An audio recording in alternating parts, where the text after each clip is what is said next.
কেন্দ্রীয় সরকারের বাজেটের বিরুদ্ধে সোমবার বিশালগড়ে সোচ্চার হয় সিপিএম।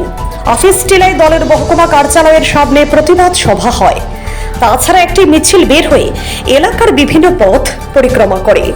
প্রতিবাদ সভা ও মিছিলে উপস্থিত ছিলেন রাজ্যের প্রাক্তন অর্থমন্ত্রী তথা বিশালগড় বিধানসভা কেন্দ্রের প্রাক্তন বিধায়ক ভানুলাল সাহা, সিপিআইএম বিশাল মহকুমা কমিটির সম্পাদক পার্থ প্রতিম মজুমদার, সিপিআইএম রাজ্য কমিটির সদস্য সিদ্দিকুর রহমান, রেহেনা বেগম সহ বিভিন্ন সংগঠনের নেতৃত্ব।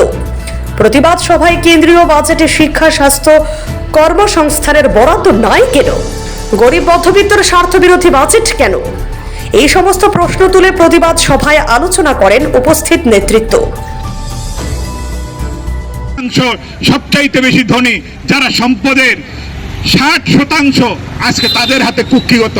এটা আমাদের কথা না, অক্সফাম বলে আন্তর্জাতিক স্বীকৃতিপ্রাপ্ত যেই সংস্থা যারা এই বিষয়ে গবেষণা করে, এই 24 সালের তারা রিপোর্ট দিয়েছে 26 তারিখ। তাতে দাঁড়িয়ে এই পরিষ্কার চিত্র ফুটে রয়েছে যে ভারতবর্ষ হচ্ছে ধনীদের স্বার্থবাহী নীতি এই দেশে কার্যকর আছে। Bureau report, CNE TV. CNE TV, channel for news and entertainment.